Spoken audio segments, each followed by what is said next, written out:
my question would be is, what is the point of atheism? I have a hard time trying to understand it. I mean, I can give a quick answer and then John can give whatever his answer is. Okay. To me, it's not so much that there's a point to it as it's just simply what I am. I don't know that there's a point to atheism. It's like saying, is there a point to me being a brunette? Well, I always assumed that atheism was another way of trying to teach people that religion was wrong, and I don't know, I felt like a big jerk about it, always telling that to people. You were telling people this? I mean, that's okay. I'm just asking, did I hear you right that you were telling people that atheism was about telling other people that religion is wrong? Well, that's what I assumed, because there really is no way of following how to practice atheism, I guess. Well, right, there's no like practicing atheism. It's just simply not believing that a God exists, correct? Yeah, it's not a practice. It's not a set of beliefs or an attitude or a way of living. It's just, I don't believe in a God. I mean, I'm going to say that I'm glad that you're not telling people that anymore. but I will. I'm not, but I will felt also like a say jerk that when I was. Well, I mean, yeah, I don't know. I think that it's fine to, if people have beliefs, for example, that they're handing to you, and you aren't interested in having those beliefs handed to you, and you ask them about it and you challenge them, I think that's perfectly fair. Anyone that's willing to talk, or like we do with this show, right? We open the phone lines, and anyone who wants to talk about it can call us up and talk about it. It's an open invitation, but people don't have to call us. They can if they want to. In your case, though, you're saying that you didn't believe, and you had these ideas about atheism, which are kind of negative, and some people do. I mean, we do. Part of the reason for the show is that there's a big gap where there's a lot of information about religion out there, right? So we have a lot of channels, TV channels that talk about religion. We have a lot of radio stations and gospel music and stuff that talks about religion. And then where I live, I agree with you on that. Well, here in Texas, for example, there are billboards that are about, invitationals to church. And then we also, where I live, I can literally walk to about 5 churches just from my house, different denominations. So there's a lot of not just Christian voice, but religious voice that's out there.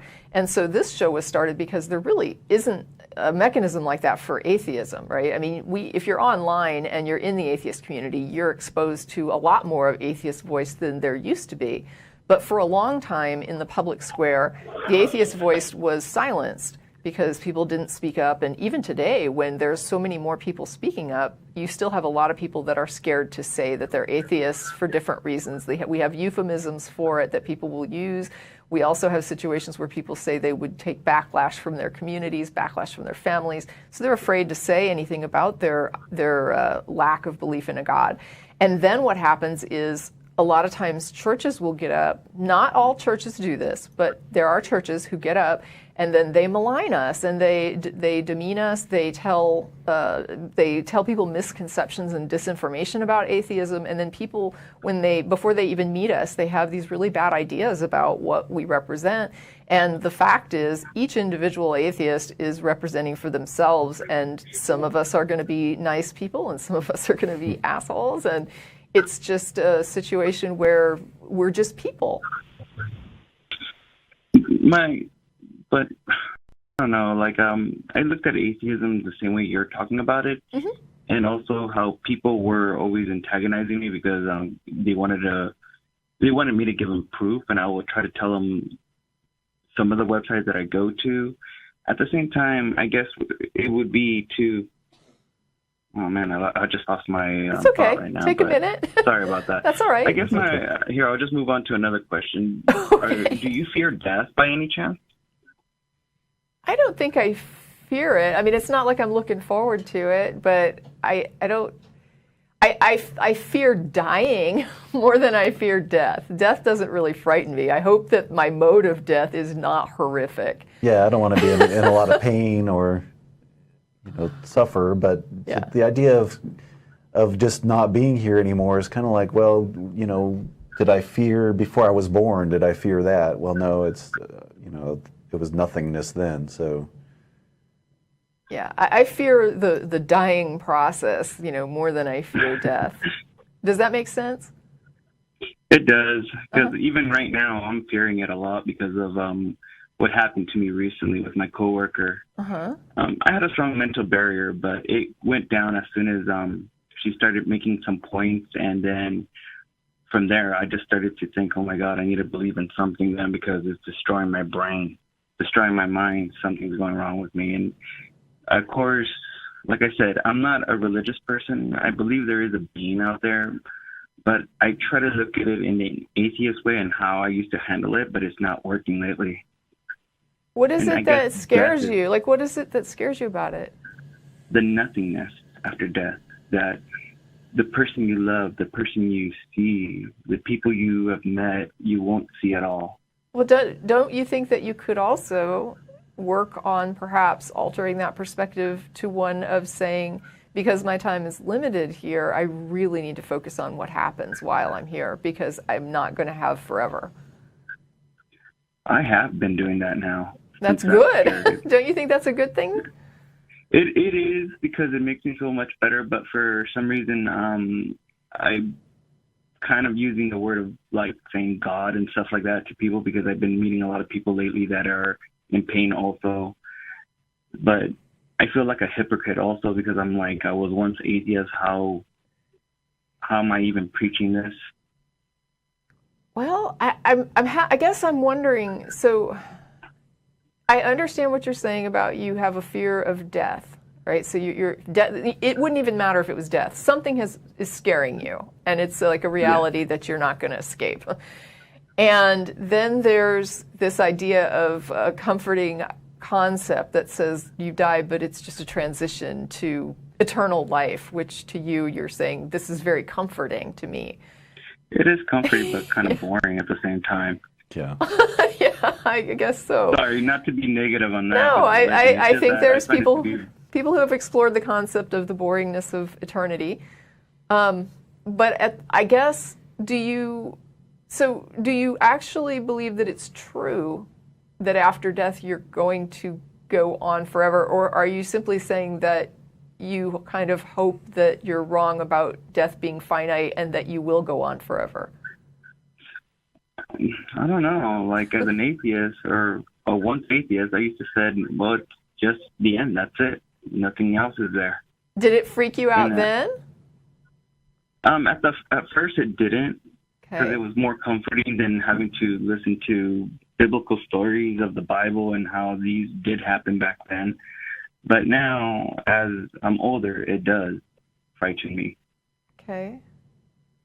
I don't know, John, do you have... And that's why I was always wondering, what was the whole entire point of me learning atheism then? Well, I think, to me, the point of what you would do with your life is with your life. I mean, the point to my life isn't my death, right? The point to my life is my life, and I need to get on with it, because after when it ends, it ends. And so the time that I'm here becomes something that I really need to focus on, as far as understanding that this is it. This is the party. So it's like, I remember Matt used to use an example of, I guess, a good meal. But let's say you went to a party, right? And you're looking forward to this party. You come to the party, and the party is awesome, and you know the party's going to end. Do you sit there during the whole party just moping and being sad and saying, I'm so upset that this party's not going to go on forever? Or do you enjoy the party? I guess I would enjoy the party. Even though you know it's going to end? Yeah. That's, I guess, what I'm saying. Well, and either way, if you make the most out of your life that you're living, no matter what happens when you die, you will have led the best life that you could live now. Mm-hmm. And then what happens when you die is going to happen, regardless of what you believe is going to happen. Right. It's, so you really don't have any control over that. So yeah, the idea that there might be nothing might be a little daunting, but what's going to happen is going to happen. So it's kind of like everyone gets their shot. We all get our shot.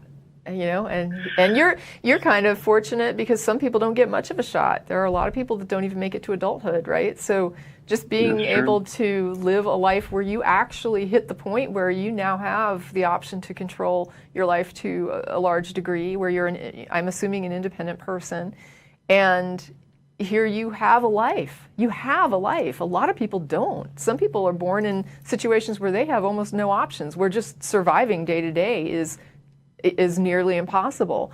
And here, you know, I just look at it like I feel so full of opportunity with the place that I was born and the time that I was born and the all of the benefits that I was born into.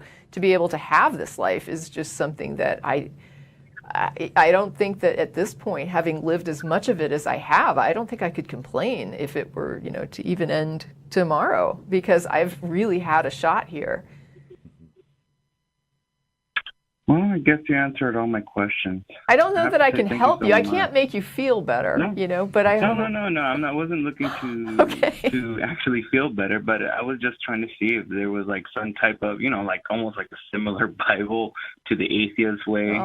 No, it's and trying just... to see what was the concept that I was part of the studying there, benefits, why I well, practiced it. part of the benefits of, for me, part of the benefit of leaving religion and becoming an atheist was that I felt like I got my life back, right? I felt like I was able now to make choices for myself and make decisions and actually examine what did I value, because the religion I was a part of, and I know this isn't every religion, but the religion I was a part of actually taught me that I had to be a certain way and that if I wasn't, it was awful and sinful and wrong.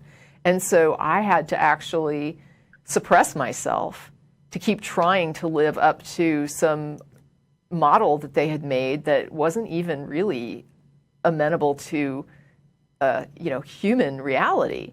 And so I spent my time trying to live up to that. And then once I realized that this was not, that where I was at was not correct, I was able to then say, well, then what do I value? And what do I want to do with my life? And where do I think my effort and my energy, my resource should be expended? That was such I feel now like I'm living my life, like I'm able to live my life. And I feel like before I was trying to live someone else's life.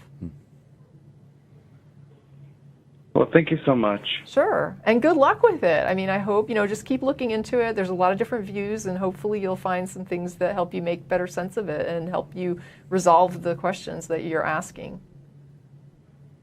Thank you. Sure. Thank you. And have a great day, both of you. You too. You too.